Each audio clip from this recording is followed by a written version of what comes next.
Welcome to YOUCANIC. In this video, we're going to talk about what if you put the wrong battery into your car, does that hurt your car?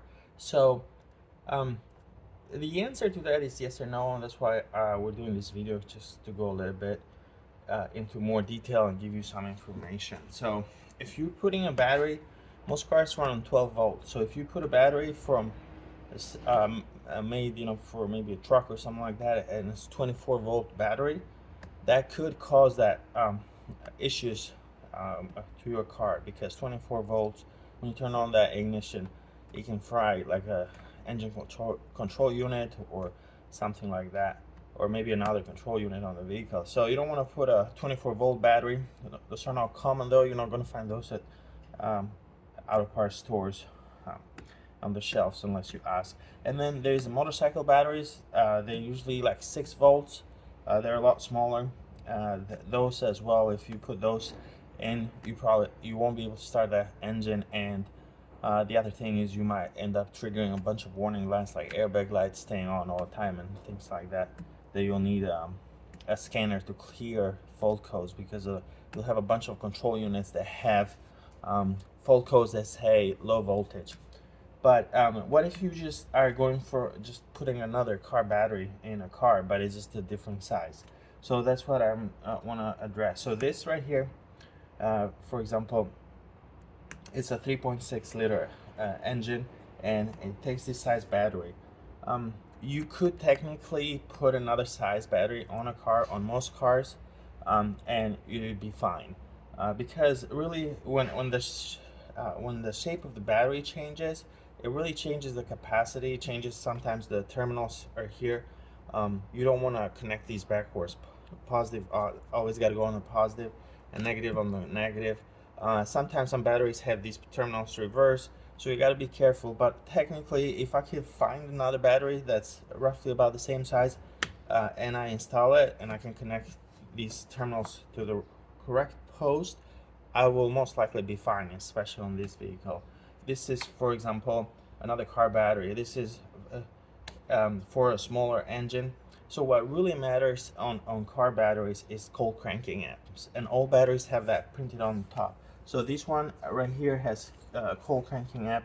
It says CCA 800 right there. This battery, it's actually a Honda original battery. It's for a 4-cylinder. If you look carefully right up here, it will say 410 CCA. So if I put this battery in this car, that wouldn't be a good idea. This would probably start, but then this battery, it's not going to last very long, and we're not going to get that many starts. Definitely if it's winter time, that is really going to struggle. So you want to put a battery, ideally you want to put the same group size. Group size really, it tells you the dimensions of the battery. So you might have group 49 or 48. So the battery for 48 is a little bit shorter. As the battery becomes shorter, the capacity of the battery itself can be a little bit lower. So ideally you want to put a battery that's is going to meet the requirement, whatever the car requires, or higher for the cold cranking amps. But if you want a little bit lower, because like you found another battery that fits, and for example, I'll give you an example, like on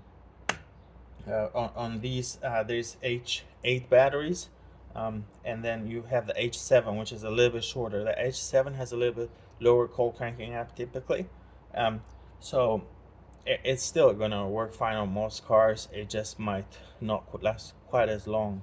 And if you have things like aftermarket subwoofers and amplifiers and things like that, you do want to put a battery with higher capacity, because to drive those, because they're gonna require a lot of juice. And then the other thing to keep in mind is that if you do put a battery that's a lot smaller, whether size or capacity, if you, for example, you turn on the ignition and you run your radio, you're probably going to drain that battery a lot quicker. But if you put a battery that's bigger, has more capacity, you can run that radio a little bit longer before that battery gets too weak. The one last thing that I want to explain is battery type. Now, there's, as you can see, this battery right here, you can see on the side, this is a lead acid battery, and it's liquid filled. So these were pretty common, but newer cars are using what's called AGM batteries. They don't have liquid, they're inside. They are more durable. Um, uh, they provide better performance.